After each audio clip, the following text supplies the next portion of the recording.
9-cu siniflərə dəstək videomuz davam edir. Uşaqlar, baxaq burada ikinci sualda.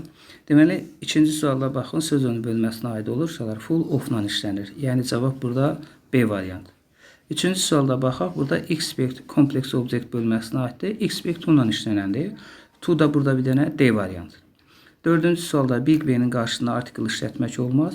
Yəni, birinci halda burada birinci tərəf boşluq olur. Birincisi məşhur mənzərədə Z artikli olur. Şəhər və ölkələrin qarşısına artikl gəlmir. Yəni, burada cavab qalacaq C variantı. 5-ci sualımız məhsulun bölməsinə aiddir. Məlum my student ilə başlayıb, məhsul əmr sözlə başlaya bilməz. B-də ümumiyyətlə məhsulun düsturu yoxdur.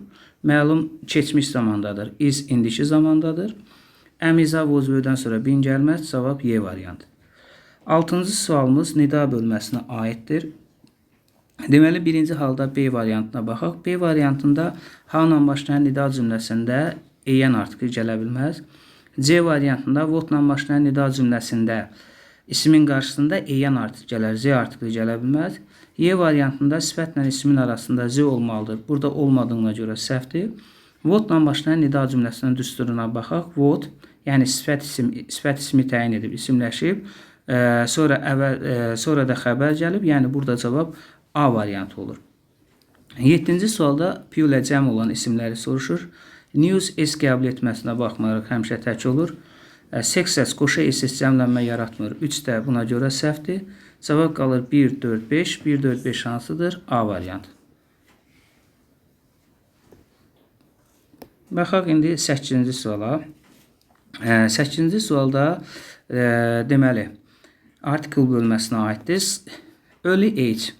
Erkən yaş, sifət ismi təyin edib, isimləşib və saitlə başlayan isimlərin qarşısına ən artikli işlənir. Bu da birləşmədir. At the age of 3, cavab qalır A variantı.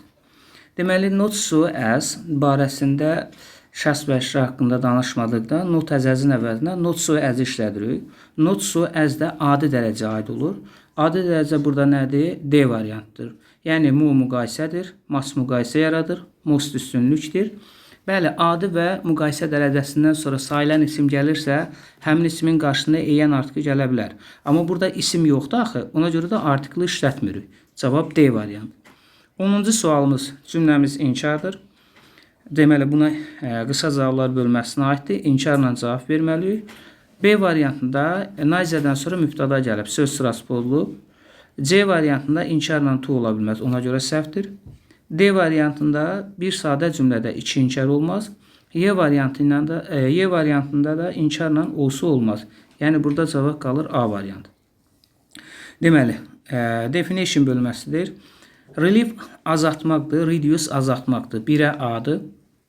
Ruin dağıtmaqdır, destroy dağıtmaqdır. 2-yə B-dir. 3-də də xilas etməkdir, qorumaqdır. 3-ə də nədir? C-dir. 1-ə A, 2-yə B, 3-ə C, bu da B variantı. Deməli, yenə də bu 12-ci sual cümləsinə aiddir. Baxın, burada verilən sonra mübtada gəlib, söz sırası olub, həmçində was feilin qarşısına keçib. Deməli, köməkçi feillər mübtadanın qarşısına keçərsə sual yaradır. Yəni, burada bir səhvdir, həmçində də 4-də feilin qarşısına keçib sual yaratmır. Cavab 2 ilə 3-dir. 2 ilə 3 hansı variantdır? D variantı. Deməli, baxırıq 13-cü suala. 13-cü sualda, baxın, 2-ci sualda səhv var. Near sayılmayan isimdir. Sayılmayan isimlərin qarşısında miqdar sayı gələ bilməz. Bax, burada 2 səhvdir.